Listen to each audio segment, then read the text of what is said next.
성도 여러분, 오늘도 주님 안에서 기쁘고 즐거운 하루를 시작하셨습니까? 5월 21일 목요일에 기쁨의 50일 TKPC 새벽 묵상을 시작하도록 하겠습니다. 오늘은 우리가 고린도전서 6장과 7장을 읽게 되는데요.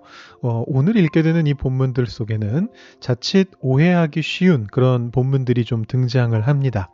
자, 첫 번째로 보시면 6장의 세상 법정에서의 소송 문제가 나옵니다. 바울이 교인들끼리 세상 법정에서 재판받는 것을 두고 6장 7절에 이렇게 이야기를 하죠. 서로 소송을 제기하는 것부터가 벌써 여러분의 실패를 뜻합니다. 아주 강하게 이제 책망하는 이제 그런 장면이 나옵니다. 자, 두 번째는 7장에 나오는 부르심을 받을 때의 처지라는 표현인데요. 우리가 엊그제 1장에서도 이와 같은 표현을 봤습니다. 자, 그런데 이 7장에서는 그 내용이 노예들이 노예인 상태, 자기가 어떤 사회적인 지위에 있었는가 이런 것들을 나타낼 때 사용을 합니다. 7장 20절, 21절 말씀을 보시면 각 사람은 부르심을 받은 그때의 처지에 그대로 머물러 있으십시오. 노예일 때에 부르심을 받았습니까? 그런 것에 마음 쓰지 마십시오. 이렇게 이야기를 하고 있습니다. 자, 굉장히 복잡한 문제들인데요. 자, 지금 새벽 시간이기 때문에 제가 짧은 시간에 이 내용들을 여러분들께 자세하게 설명드리기는 쉽지가 않습니다.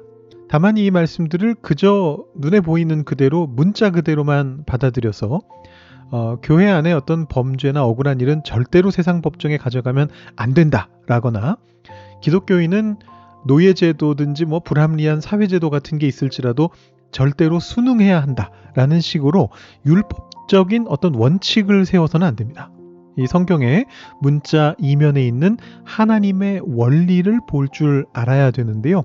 예를 들어서 역사적으로 이런 일이 벌어졌죠. 바울은 여기에서 당장 노예제도를 뒤엎으라 이런 말을 하지 않았는데 그럼에도 불구하고 기독교 복음의 원리가 역사 속에서 인간의 평등성을 일깨우면서 결국은 노예 해방에 기독교인들이 가장 적극적으로 앞장서는 그런 일들이 일어났습니다. 그러니까 이런 어떤 성경을 어떻게 해석하고 우리 시대에 어떻게 적용할 것인가 좀 더 깊게 들여다봐야 하는 내용들은 제가 앞으로 상황을 봐서 주일 설교나 수요신앙 강좌 같은 것을 통해서 더 자세히 나누기로 하겠고요. 오늘은 새벽 시간이니까 너무 깊이는 생각하지 마시되 다만 이 원칙을 보시면서 하나님의 원리대로 우리가 세상에서 살아가야 된다. 이 고민을 가지시고 오늘 통독하실 때 억울함을 당하더라도 끝까지 십자가의 사랑으로 품어내려 애쓰는 그 마음, 또 내 삶의 환경을 바꾸려고 조급해하기보다 지금 나에게 주어진 그 일상의 자리에서 하나님과 동행하고자 하는 그 거룩한 영성, 이런 것에 집중하시면서 한번 말씀을 읽어 내려가시면 좋을 것 같습니다. 제가 한번 세 번역으로 쭉 한번 통독해 드리겠습니다. 여러분 가운데서 어떤 사람이 다른 사람과 소송할 일이 있을 경우에 성도들 앞에서 해결하려 하지 않고 불의한 자들 앞에 가서 재판을 받으려 한다고 하니 그럴 수 있습니까? 성도들이 세상을 심판하리라는 것을 여러분은 알지 못합니까? 세상이 여러분에게 심판을 받겠거늘 여러분이 아주 작은 사건 하나를 심판할 자격이 없겠습니까? 우리가 천사들도 심판하리라는 것을 알지 못합니까? 그러한데 하물며 이 세상 일이야 말할 나위가 있겠습니까? 그러니 여러분에게 일상의 일과 관련해서 송사가 있을 경우에 교회에서 멸시하는 바깥 사람들을 재판관으로 앉히겠습니까? 나는 여러분을 부끄럽게 하려고 이 말을 합니다. 여러분 가운데는 신도 사이에서 생기는 문제를 해결하여 줄 만큼 지혜로운 사람이 하나도 없습니까? 그래서 신도와 맞서 소송을 할 뿐만 아니라 그것도 믿지 않는 사람들 앞에 한다는 말입니까? 여러분이 서로 소송을 제기하는 것부터가 벌써 여러분의 실패를 뜻합니다. 왜 차라리 불의를 당해주지 못합니까? 왜 차라리 속아주지 못합니까? 그런데 도리어 여러분 자신이 불의를 행하고 속여 빼앗고 있으며 그것도 신도들에게 그런 짓을 하고 있습니다. 불의한 사람들은 하나님 나라를 상속받지 못하리라는 것을 알지 못합니까? 착각하지 마십시오.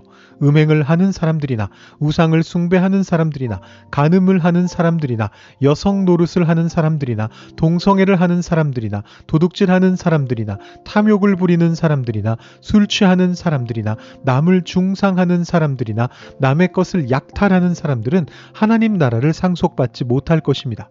여러분 가운데 이런 사람들이 더러 있습니다. 그러나 여러분은 주 예수 그리스도의 이름과 우리 하나님의 성령으로 씻겨지고 거룩하게 되고 의롭게 되었습니다. 모든 것이 나에게 허용되어 있습니다. 그러나 모든 것이 유익한 것은 아닙니다. 모든 것이 나에게 허용되어 있습니다. 그러나 나는 아무 것에도 제재를 받지 않겠습니다. 음식은 배를 위한 것이고 배는 음식을 위한 것입니다. 그러나 하나님께서는 이것도 저것도 다 없애버리실 것입니다. 몸은 음행을 위하여 있는 것이 아니라 주님을 위하여 있는 것이며 주님은 몸을 위하여 계십니다. 하나님께서 주님을 살리셨으니 그의 권능으로 우리도 살리실 것입니다. 여러분의 몸이 그리스도의 지체라는 것을 알지 못합니까? 그런데 내가 그리스도의 지체를 떼어다가 창녀의 지체를 만들 수 있겠습니까? 그럴 수 없습니다. 창녀와 합하는 사람은 그와 한 몸이 된다는 것을 알지 못합니까? 두 사람이 한 몸이 될 것이다 하신 말씀이 있습니다. 그러나 주님과 합하는 사람은 그와 한 영이 됩니다. 음행을 피하십시오. 사람이 짓는 다른 모든 죄는 자기 몸 밖에 있는 것이지만 음행을 하는 자는 자기 몸에다가 죄를 짓는 것입니다. 여러분의 몸은 여러분 안에 계신 성령의 성전이라는 것을 알지 못합니까? 여러분은 성령을 하나님으로부터 받아서 모시고 있습니다. 여러분은 여러분 자신의 것이 아닙니다. 여러분은 하나님께서 값을 치르고 사들인 사람입니다. 그러므로 여러분의 몸으로 하나님을 영화롭게 하십시오. 여러분이 적어보낸 문제를 두고 말하겠습니다. 남자는 여자를 가까이 하지 않는 것이 좋습니다. 그러나 음행에 빠질 유혹 때문에 남자는 저마다 자기 아내를 두고 여자도 저마다 자기 남편을 두도록 하십시오. 남편은 아내에게 남편으로서의 의무를 다하고 아내도 그와 같이 남편에게 아내로서의 의무를 다하도록 하십시오. 아내가 자기 몸을 마음대로 주장하지 못하고 남편이 주장합니다. 마찬가지로 남편도 자기 몸을 마음대로 주장하지 못하고 아내가 주장합니다. 서로 물리치지 마십시오. 여러분이 기도에 전념하기 위하여 얼마 동안 떨어져 있기로 합의한 경우에는 예외입니다. 그러나 그 뒤에 다시 합하십시오. 여러분이 절제하는 힘이 없는 틈을 타서 사탄이 여러분을 유혹할까 염려되기 때문입니다. 그러나 내가 이것을 말하는 것은 그렇게 해도 좋다는 뜻으로 말하는 것이지 명령으로 말하는 것은 아닙니다. 나는 모든 사람이 다 나와 같이 되기를 바랍니다.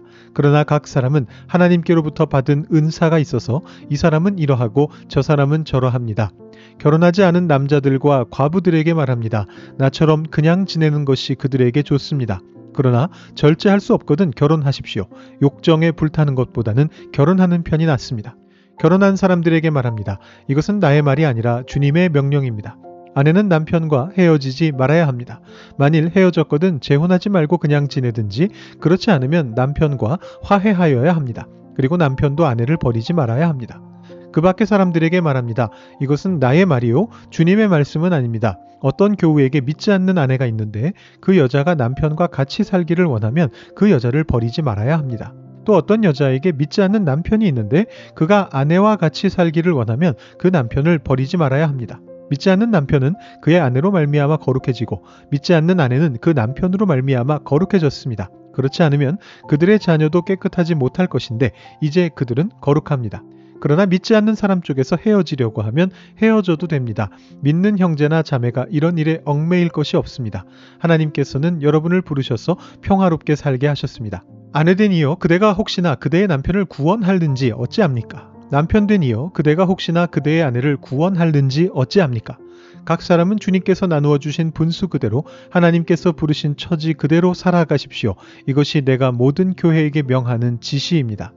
할례를 받은 몸으로 부르심을 받은 사람은 굳이 그 할례 받은 흔적을 지우려고 하지 마십시오.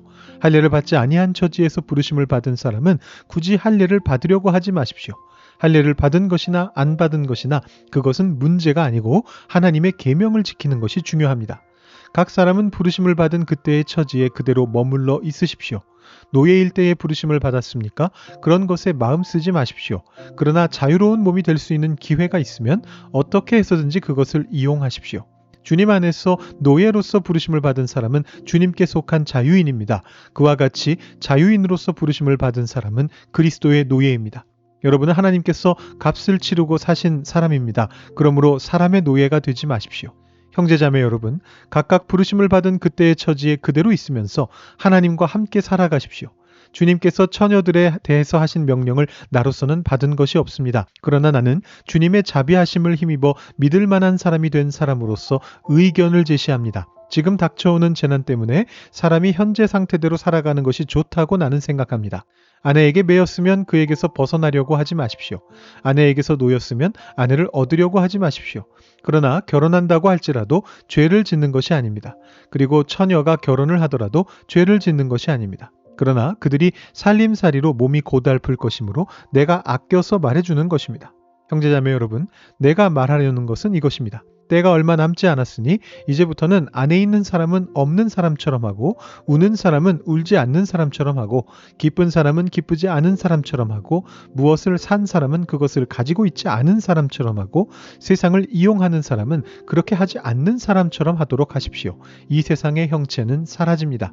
나는 여러분이 염려 없이 살기를 바랍니다. 결혼하지 않은 남자는 어떻게 하면 주님을 기쁘게 해드릴 수 있을까 하고 주님의 일에 마음을 씁니다.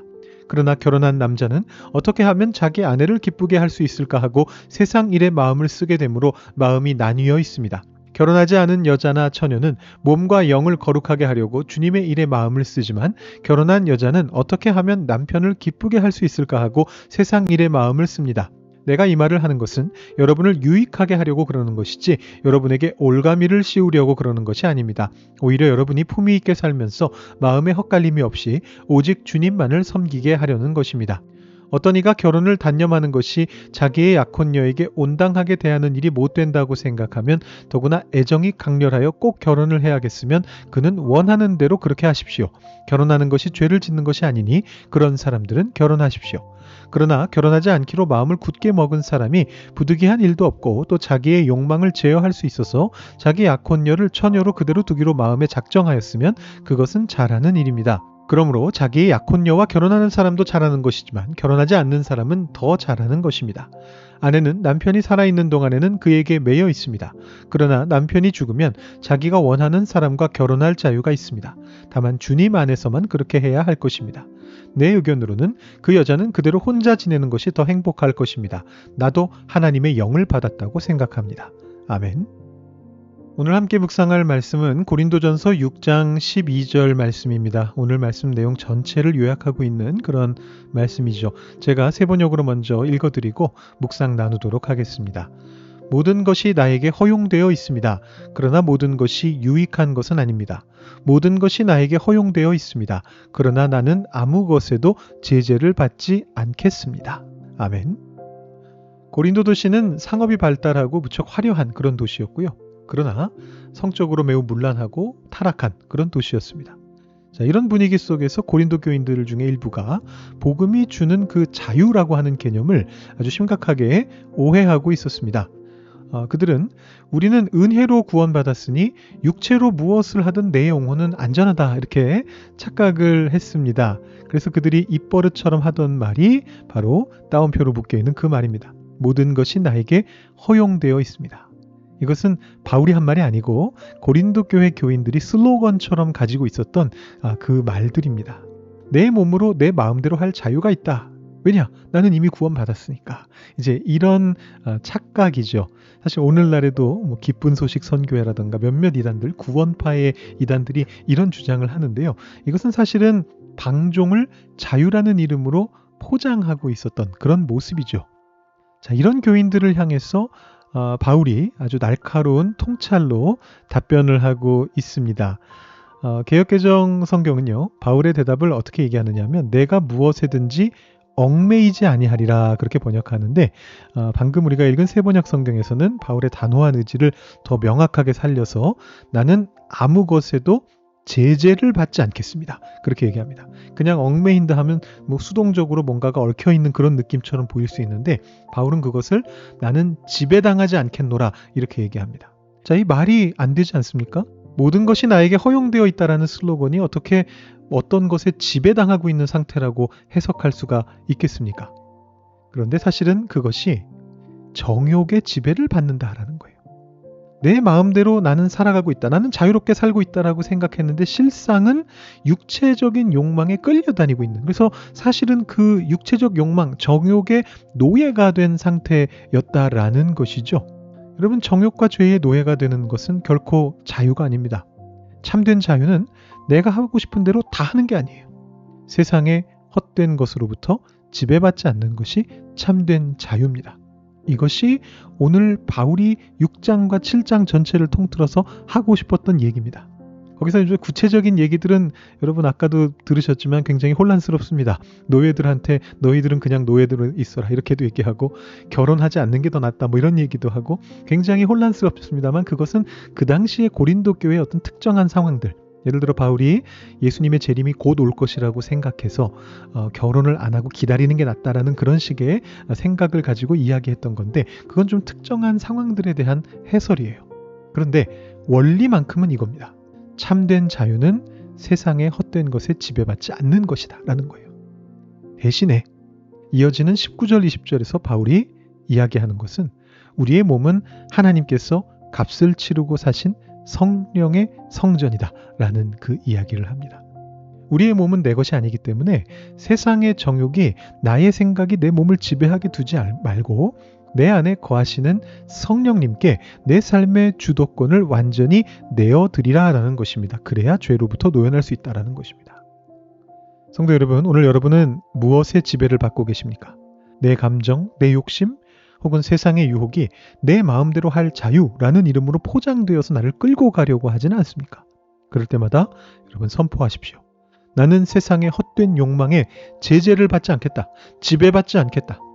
나는 오직 나를 사랑하시는 성령님의 통제만을 받겠다라고 선포하며 나아가시기를 바랍니다.